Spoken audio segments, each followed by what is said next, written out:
Just give me a second. Let's go live on YouTube.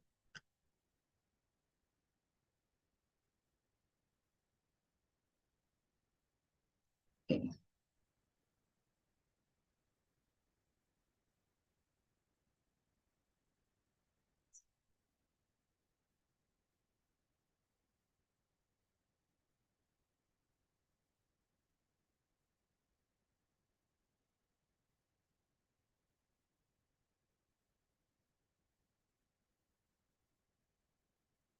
Okay, so let us start the chapter 2. It's the contents of Gita summarized. Okay. Before that, let us pay obeisance to Sri Radha Radha Govinda. Om Agnanatimirandasya Nananjana Shalakaya Chakshurmitam Yena Tasmai Shri Gurave Namaho Shri Chaitanya Manobishtam Stapitam Yena Bhutale Swayam Rupa Kadamayyam Dadati Swapadantikam Vandeham Shri Guru Shri Yutapada Kamalam Shri Guru Vaishnavscha Shri Rupam Sagarajatam Sahagana Raghunathan Vitam Tam Sajivam साद्वैतं सावधूतं परिजनसहितं Krishna Chaitanya देवं श्री राधा कृष्ण पादान् सहगण ललिता श्री विशाखन्वितं हे कृष्ण करुणा सिंधो दीनो बंधो जगत्पते गोपेश गोपिका कांता राधा कांता नमोस्तुते तप्त कांचन गौरांगी राधे वृंदावनेश्वरी वृषभानुसुते देवी प्रणमामि हरिप्रिये वाञ्छाकल्पतरुभ्यश्च कृपा सिन्धुभ्येव च पतितां नाम पावनेभ्यो वैष्णव्यो नमो नमः नमो विष्णुपादाय कृष्णप्रस्थाय भूतले श्रीमती भक्ति वेदांत स्वामीति नामिने नमस्ते सारस्वते देवे गौरवाणी प्रचारिणे निर्विशेष शून्यवादी पाश्चादेशतारिणे जयो श्री कृष्ण चैतन्य प्रभो नित्यानंद श्री अद्वैत गदाधर शिवासादि गौर भक्त वृंदा हरे Krishna Krishna Krishna Hare Hare Hare Ram Ram Ram Hare Hare Hare Krishna. So Hare Krishna. So what was the thing? It was the preparation for it was setting the scene for us to know about how the different players were there, and we had looked at into the Dhritarashtra, how he was materially, we saw into those personalities. Though he was the king, he was not, he was very partial to his sons, and he was, why partial? Because he was very much attached to the crown, and he could have stopped the war, but he didn't. And we saw Duryodhana, there's another personality who was evil personified. And then finally we looked at Arjuna, who is actually a soft-hearted and he was a true devotee. And he gets perplexed, he gets confused, he gets bewildered. He starts putting down his notes, wondering why I should fight. So that's what we saw. And he gives a very logical reasons. It looks very logical. He says, and he quotes from Shastras because it's very clear that he knows the Shastras, the principles, and he was very compassionate, not only for his own soldiers, even for the soldiers on the other side, and for his relatives and Guru and Acharya and all that. And he says, there cannot be any enjoyment if I fight and kill them and nobody is there when I win. Then there's no way you can enjoy, isn't it? If all your friends and your things are no more living. So he says there won't be any enjoyment in this by shedding bloodshed. And then there will be a destruction of tradition because the children and women will be unprotected and they will be misled. And he was fear of sinful reactions because he knows that killing his own blood will be as per the Shastras, but actually it is not. But still, it only shows he was giving dharmic reasons, right? So now what we are going to hear is, and this is a very long chapter, And it has about more than 70 verses where the Lord Krishna is going to give answers to all his inquiries. All his reasons which he gives, he is going to destroy. So beginning of it, we are going to see some more verses by Arjuna where he is voicing his indecision, why he wants, and then finally he surrenders to the Lord, telling him, you are my spiritual master, please remove my misunderstandings and all the doubts, and you tell me what I should do.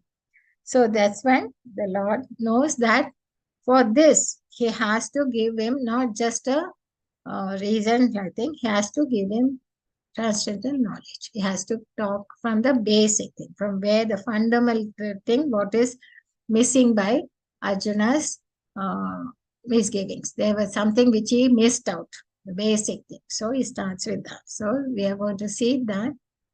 Yeah. Right.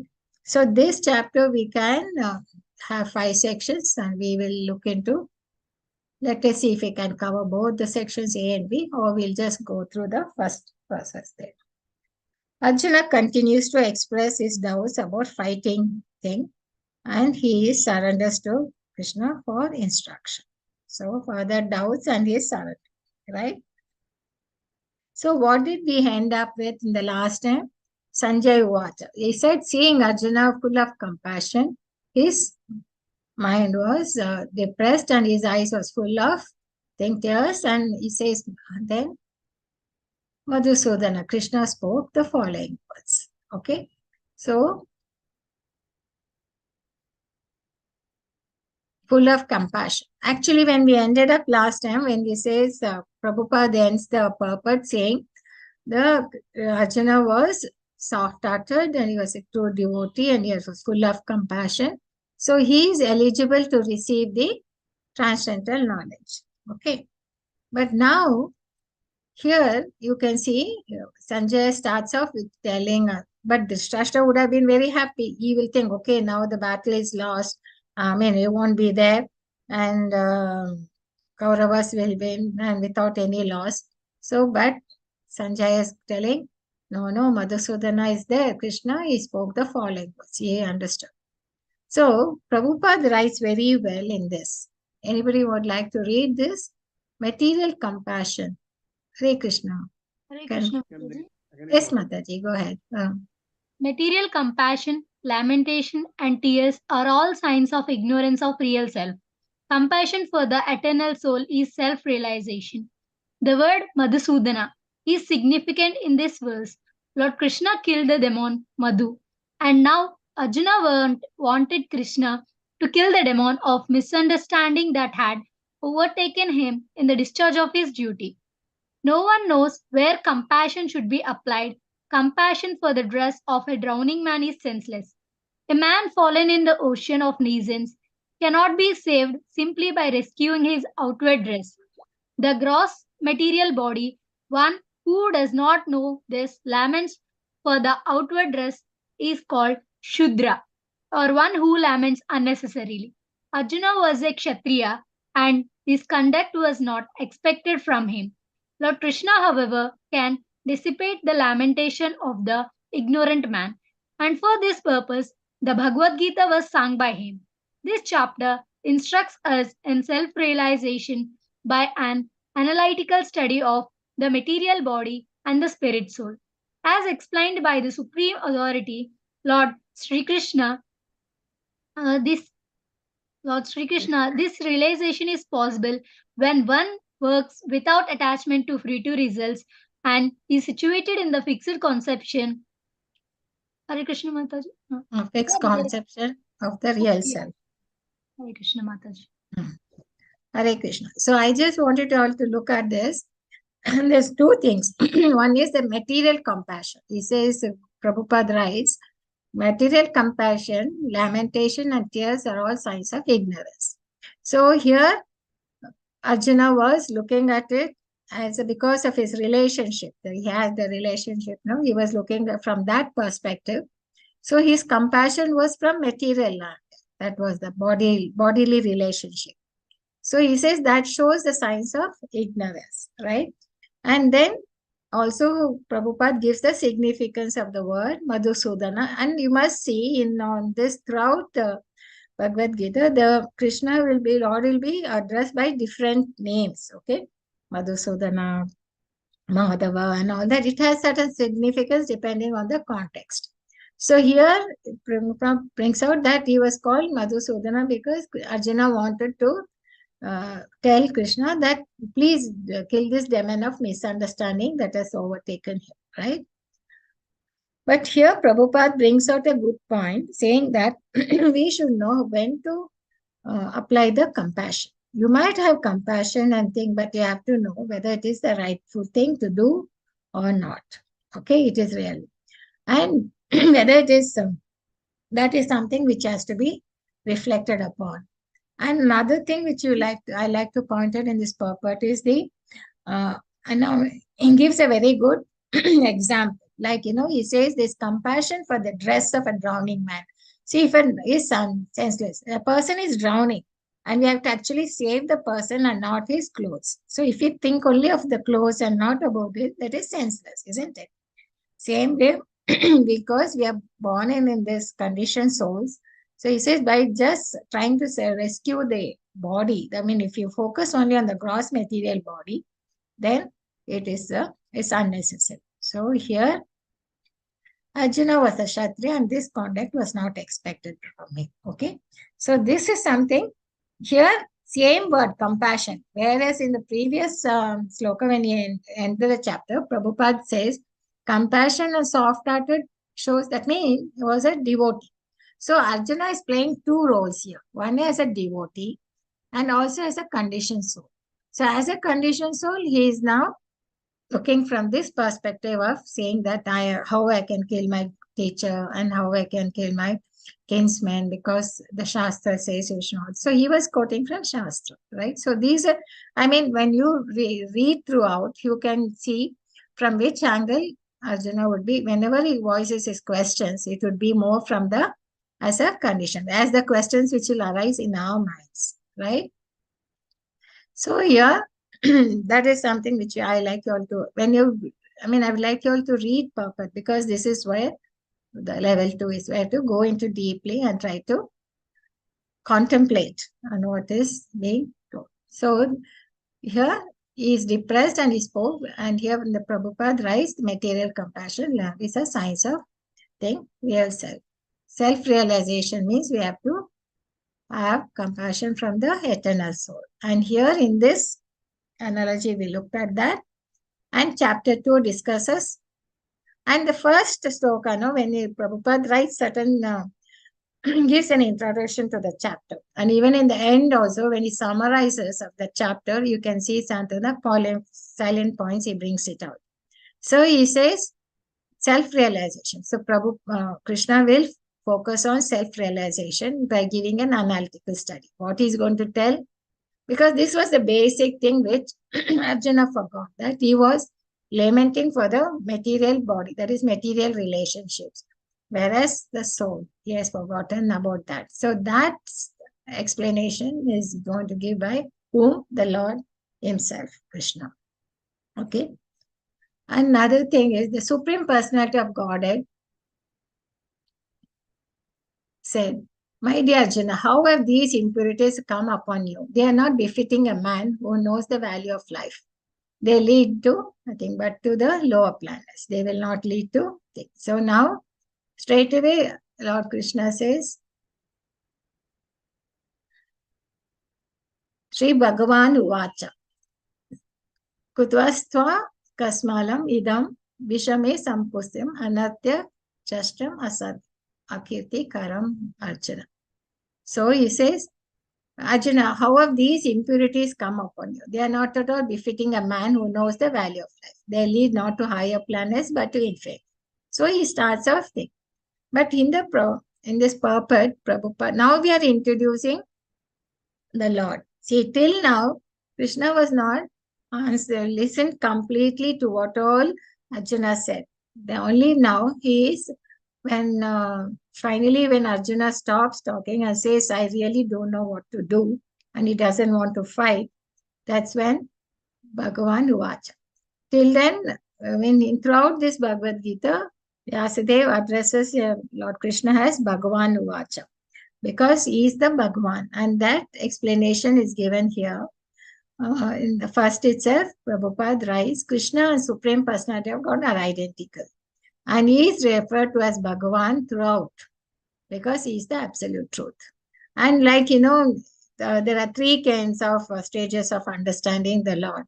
Brahman realization, then Paramatma realization, and the Bhagavan realization. So for that, he gives a nice analogy, saying like the sun.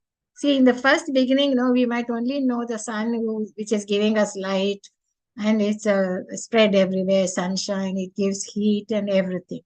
But one who studies and goes deeper into the studying about the sun, he can understand that the sun is there all the time, and it's a disk, and that thing, it's a surface. So he goes to one step earlier to understanding the sun.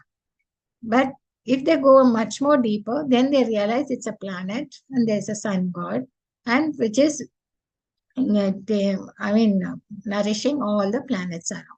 So the same way about the Lord, if you want, so the student who gives, it can be compared to this. So the student who has advanced and still further can know the subject, which is compared to knowledge of the Paramatma feature. So the initial stage, when we come to know, we'll only realize the Brahman feature of the absolute. That means the first step. There we understand the Lord is the absolute impersonal feature.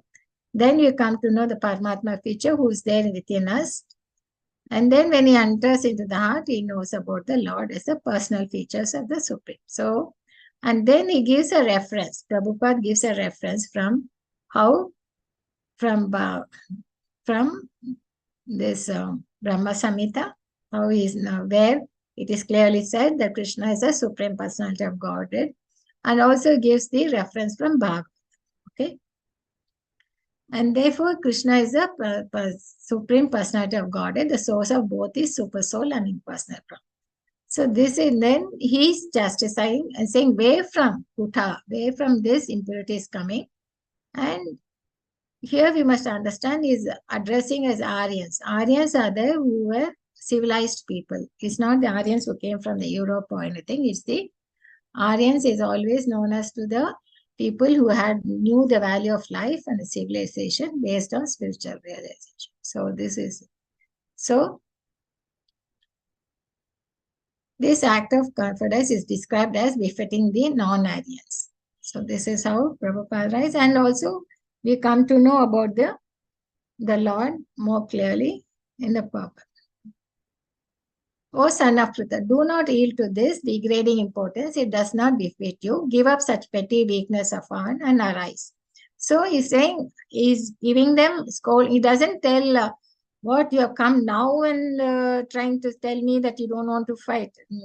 After you could have asked me all this in the palace or when we were talking, when we were discussing about the strategies, you could have asked me then, why are you coming? He didn't say. He's just chastising. Also, he's telling, why are you giving up petty weakness? That means it shows that he's not scolding you directly, but also in a friendly manner. Arjuna said, O killer of enemies, killer of mother, how can I counteract with the arrows for men like Bhishma and Dronacharya who are worthy of my worship? So here now comes the indecision part. Now he says, how I can counteract with arrows in battle men like Bhishma and Drona. Actually, he's indirectly asking Krishna, will you kill your grandfather, Ugrasena, or your teacher, Sandipa? So these were some arguments offered by Arjuna. So now he explicitly says, how I can kill Bhishma Dev or I can kill my guru. So these are the things, some of the confusions we'll have, even in the daily relative life, that such things of confusion will come. Whether I should do this or whether I think, and it will be like bewilderment. Both would look right, but then which one to choose and which was not to choose. So he says it would be better to live in this world by begging than to live at the cost of lives of great souls who are my teachers. Even though I'm desiring worldly gain, they are superiors. If they are killed, everything we enjoy will be tainted with blood. So he says, if I do that, will be tainted by blood. Now do win. And he says, I don't know which is better, conquering them or being conquered by them. So this is the indecision, he clearly says. In the last previous chapter, we saw all the other reasons, but indecision comes in this chapter. That he says, I don't know which is better, conquering them or being conquered by them. So now he clearly shows his confusion.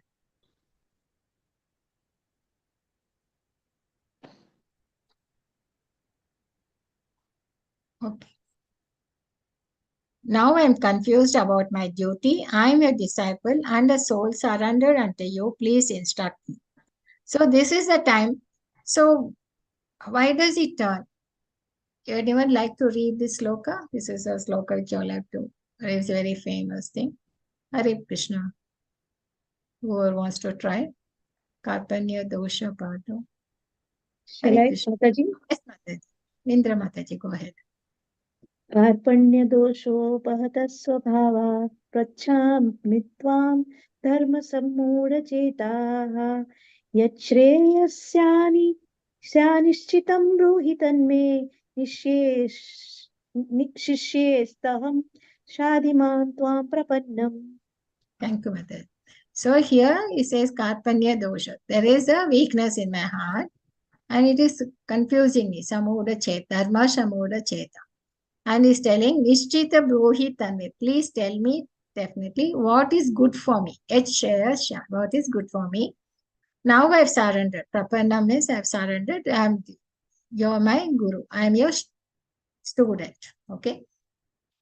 So what happens is when you're confused and you think you need to have somebody to tell you what is to be done. Because, sometimes some people's words will inspire you and it will clear your doubts. So you should have someone, many times it happens in life when you need to go to a friend or to a guru or to some elderly person to clarify. Because when you talk it out and somebody listening, he will have a better perspective and he'll be able to guide you properly. So Prabhupada writes that material activities in this world, there will always be, it's a source of perplexity. It's like you cannot be all the time, it will never be smooth. There will always be ups and downs in life. There will always be something or the other which is coming. It's like the forest fire. In the fire, when the forest fire can take place and no one knows why it comes. When it just spark will come and the whole forest just start burning. So it's like that. Material world is always with perplexity. So it's always good to surrender to a bona fide spiritual master. If you are interested, people who are interested in self-realization will do it. People who are not, they'll always have miserly. Kripanas means misers. Like, misers means they'll have the wealth, but they don't want to spend it. It's like that. Here, Arjuna was like a Kshatriya. He knew how to fight. He had all the skills. He had all the Shastra weapons, even from Shiva and everything he had. But still, he was trying to not to fight Kripanas. So, and why did he turn to the Lord? Because he knew he was his friend and he knew he's a spiritual master. So till now, when he was talking in the last chapter, when we were saying, he was treating him as his friend, that was the friendly relationship. He asked Lord Krishna, why, please Achyuta, take me to the center of the battlefield. I want to see who has come there. And then now, slowly, when he starts talking about his bewilderment and how he is not able to decide whether to fight or not to fight.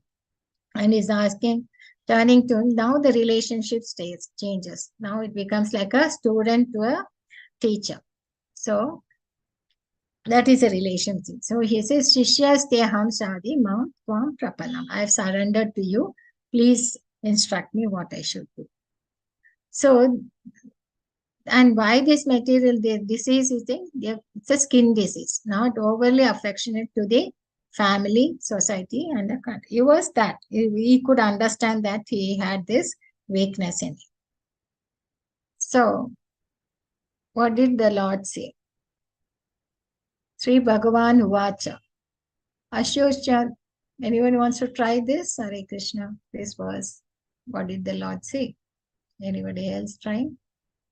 Shall I read, Mataji? Yes, go ahead.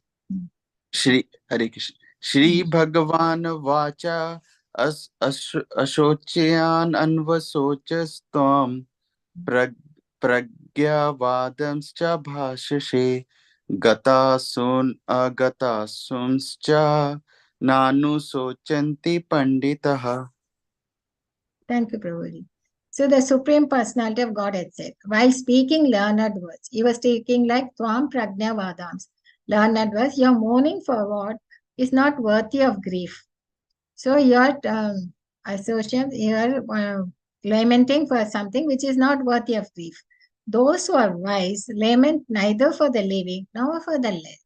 So straightaway the Lord chastised him, and straightaway it is. You're talking like a learned person, but you're not learned. You're lamenting for something which is not needed to be done. You're just senseless. So he's taking the role of things. Started off with, he didn't pacify him or say you're right or there's nothing. He straight away attacked him and said, what you're saying, you're simply talking like a thing, but you're a fool. That is, who is a learned man? A learned man is one who won't, he'll be able to differentiate between matter and the soul, and he can know who is the Lord is the thing, and he knows how to differentiate and what is this which is eternal and which is temporal. So you're not able to do that, but you're talking like a learned man. So he starts off with to give an analysis. It is straight away to the reasons what we think. Okay. So the learned man knows the difference between the body which is temporary and the soul which is eternal. So he will not lament for the body when it is dead or alive. Body is born and destined to vanquish. Therefore, body is not as important as the soul. So if there's a body, it will perish anyway. So there is no need to lament about it, whether it is dead or alive. All you have to bother about the soul.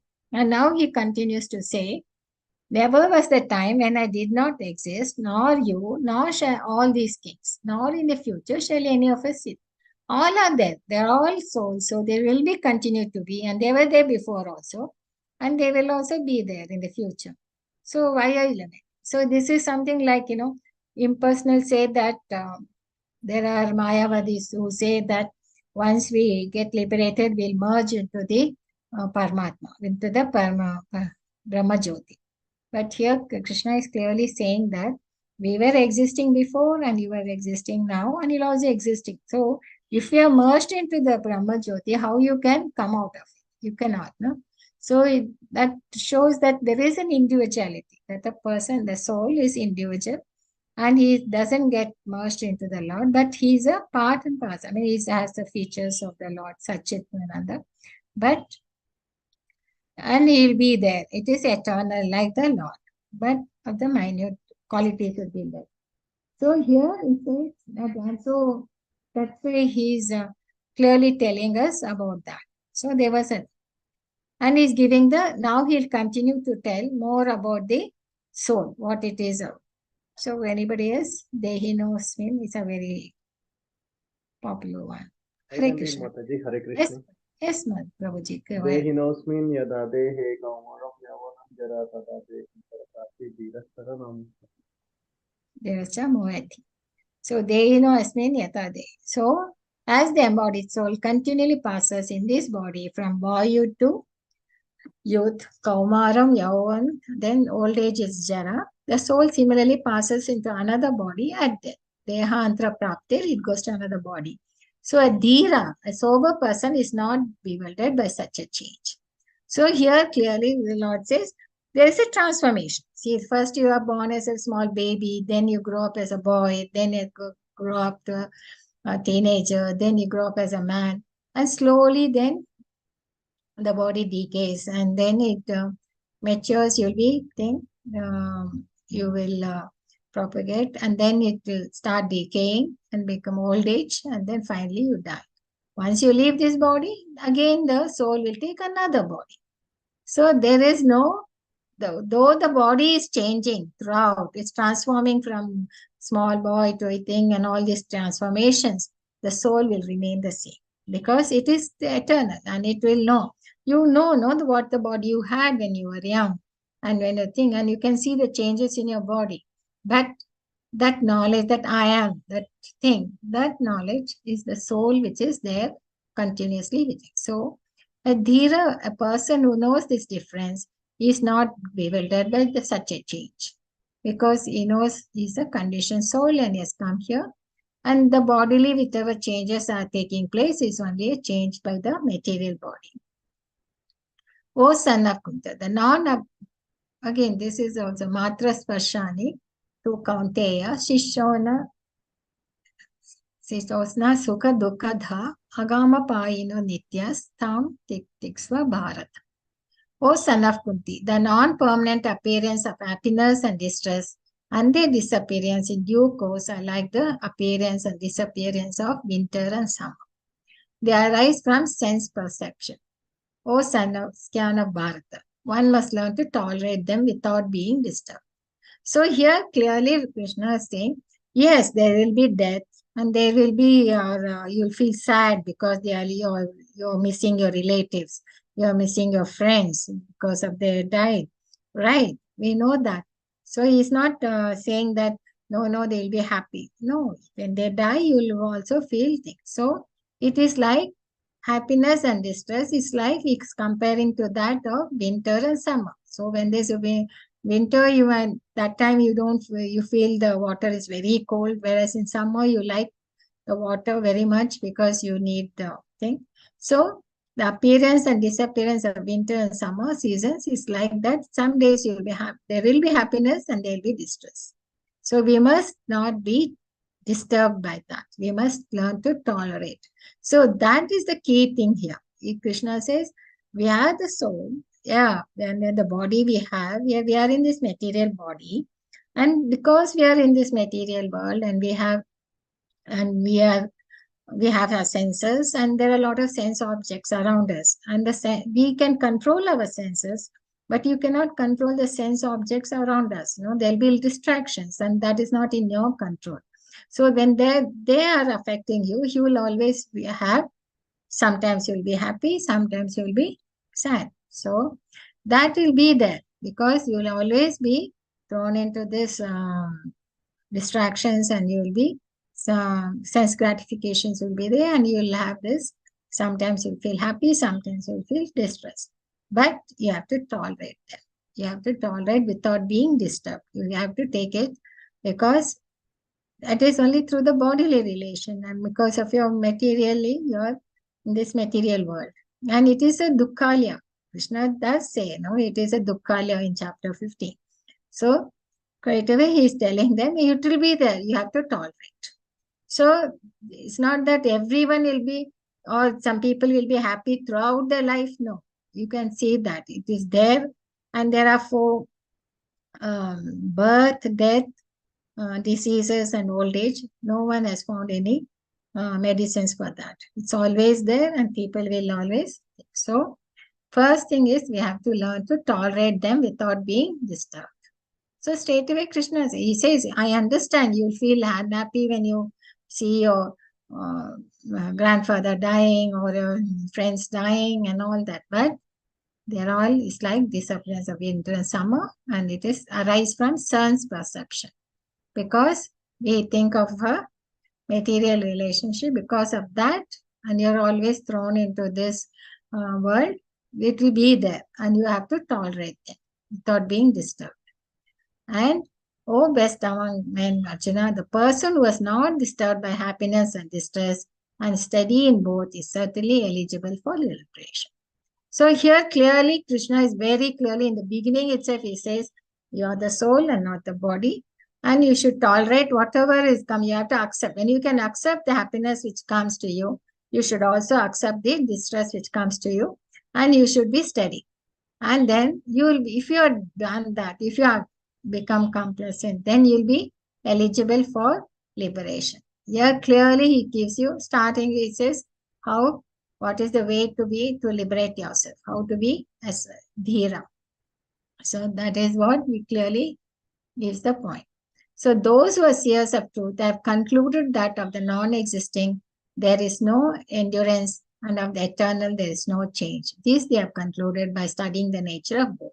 He says, and not only me, it is also said in the Shastras, even though all the sages and the thing have concluded it, that this material body which you have is, once you are born, you have to die. And it will change and there is no permanence to it. And whereas the soul, there is no change. It's eternal. So they have studied it and they have also come to the same thing. And I'm not telling you something different. It is there and spiritual world and there's a material world. So the Lord says everything is there. This is what. So that, what is that soul and how do you understand that? For that he gives this, continues to give more about the soul. How it the consciousness which you have. If you have a dead body and your body, dead body has got all the parts, no? It has got heart, this, everything. But the soul is not there, that energy which will drive the consciousness. So that which pervades the entire body, you should know to be indestructible. No one is able to destroy that imperishable soul. So continues to give you that why you want to lament about that which is indestructible, because that thing. And the body, the material body of the indestructible, immeasurable, and eternal living entity is sure to come to end. Therefore, fight. Everybody has to fight, die one day. So you continue to do it. Because here Arjuna asks him, what is good for me? He doesn't ask, what is my duty? He says, what is good for me? Same thing. Everyone, for each one, it will be applicable. When you cannot say one rule which will be eternally applicable to everyone at all situations, no. Certain things will be applicable at that moment, at that particular situation, it will be the right thing. Like killing a soldier when he kills enemies in the battle, it is right. But if he kills the same person in his personal vendetta, it's wrong. Killing a person, he can because he's author, he's trained and he has to, his duty is there to fight. So same action depends on what you have to do. So here, Krishna says, you fight. Why are you bothered? You are not killing the soul. He will live and he will only take another body. And all this happiness and your thing, it will be there. And the consciousness, it is a thing. Neither you thinks the living entity, the slayer, nor you thinks its slain is in knowledge. For the self slays not, nor is slain. So he says, this is true knowledge. That is, knowing that you cannot kill the person because the soul is there. It is eternal. It's only the body which is getting slain. And it is, you are not killing the thing. So no one can kill this. For the self slays not, nor is slain. So your soul, your soul cannot be killed, nor a soul of the others. So that is, knowing this is true knowledge. That's what the Lord says there. So for the soul, there is neither birth nor death at any time. He has come into being, does not come into being, will come. So he is there. He was there earlier. He has come now, and he also will be in the future. And is unborn, eternal. He says, Nitya Shashvata Yam Purana. Anyate Anyamane Sharire. So he's not slain when the body is slain. So that is he's only thing, the body keeps changing. The cells are born and the thing and all that, it keeps changing. But the soul doesn't. And it has neither birth nor death. So go to give a deep analysis about the soul and the thing. How can a person who knows that the soul is indestructible, eternal, unborn, kill anyone or cause anyone to kill? So if you think that you're killing your relatives, you're killing, how you can? You're not killing. It's only the body will come anyway. The Bhishmadev or Dronachari will lose this body and they will take another body. Why you think? Of course, you will feel unhappy. You'll feel sad because you're losing them. But that you have to tolerate. This kind of perplexities which happens in life. So as a person puts on new garments, giving up old ones, the soul similarly loses the material body, which is useless, gives up the old and useless one. So it takes up a different one. Sharirani jirnani anyani samyati navani dehi. So it's like changing your clothes. When it's dirty and it's useless, then you have changed. So then he comes to say, no one can cut You can neither cut, the soul can never be cut into pieces by any weapon, nor you can burn by fire, nor withered by wind, nor moistened by water. So you can, there's no Shastra because it's eternal, you cannot do. You think you have all the weapons, you have the weapon, Shiva and all that. Nothing could touch the soul because soul is in it. So he said, Nainam Chindanti Shastrani, Nainam Dahati Pavaka. So then he says, eternally the same, unbreakable, insoluble, neither burnt nor dried, everlasting, unchangeable, immortal, present everywhere. It's invisible, inconceivable, inimitable. So it is. So he keeps, gives a very detailed analysis about the soul and the matter. And he says, and we come to know, but it is like, we forget it. We are in this material world, and when we are day-to-day activities, we are so involved and we think we are the body and think we forget about that soul part of it. So here is Krishna is giving us a detailed thing from these verses, how it is unbreakable, it's insoluble, it cannot be burnt or dried, it's everlasting, it's present everywhere, unchangeable, immovable, eternal, invisible, immutable, and things. If you think that the soul will always be born and die forever, you still have no reason to lament. Suppose you don't want to accept whatever I said, and you think the soul or what are the symptoms of life will be born and die. That means after death, there's no life. Okay, so what? After that, they are gone. So why you want to lament? So he says, even if that is there, if you look at from the other angle also, you need not have to, no reason to lament. Because once you are born, you have to die. So why are you bothered? So one who has taken his birth has to die, and after death, one is again born again. Therefore, in the discharge of your duty, you should not limit. Because it's your duty to fight, you go ahead and do it, and you don't have, because you have taken the birth and the death is there to come again. It's a guarantee. So all created beings are unmanifest in the beginning, manifest in the internal state, and manifest again when annihilated. So what need is there for lamentation? So you see how detailedly the Lord spends on this, because he wants to hammer to us that the soul is eternal and we are our true identity. So this is about our identity. That is, our identity is that we are the soul and not the body. Unless we understand that identity, otherwise we will be lost with this false identity that we are this body. So he says, if you do not believe in the existence of soul like the atheist, before creation it was unmanifested and then manifested stage. So we know that it will get died and it will come back to this stage. So this is what is clearly said in this thing. Lord Krishna's argument is, what is there to lament? Either you believe in the existence of the soul, even if you don't exist, it will anyway wither away the body, because it's made of all these panchabhutas and there will always be a better way and it gets died. So why lament at all? So whether you kill Bhishma Dev or Bhishma Dev will die anyway of old age, so he will die. So why are you bothered? Why you want to lament? Just do your duty. If you think, but if you believe in the existence of soul, you can understand you are not killing the soul at all, because they will be living and they will be taking on that. And finally, he concludes in this verse saying it is very amazing. Some people will understand, some people will look at it. So, what a soul, people, soul is amazing. Something will hear about it, but they are some hear about which is amazing. It is amazing to hear that it is unchangeable and it cannot be killed.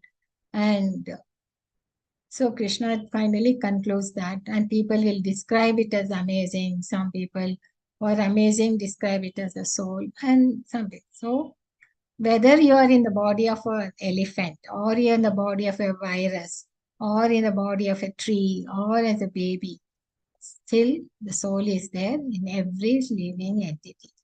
It could be in a virus, it could be in a germ, or it could be an elephant, or it could be a tree, or it could be like a human being. So it could be in any form. So it is amazing, and the soul has the same size. he gives in the puppet, no, it's a tip of a hair of a thing there. So 100, 1000 tip of the hair of the thing. So it could be anything. It will be very small and it could be invisible. It is immutable. And it is that it can take any body. It could be animated or thing. It's all very amazing. So this is the Bhada who dwells in the body can never be slain. Therefore, you need not grieve for any living being.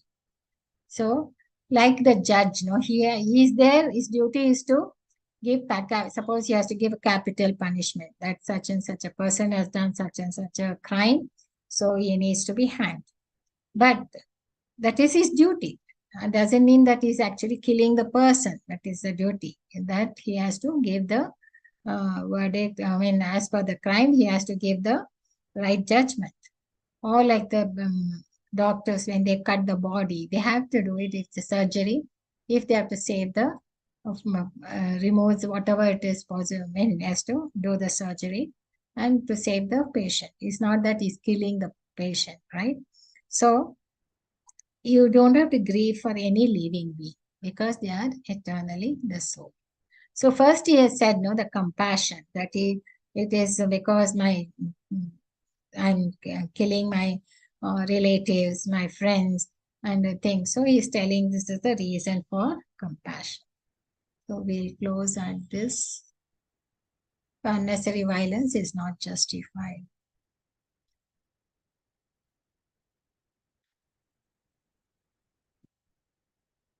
I'm sorry, I think.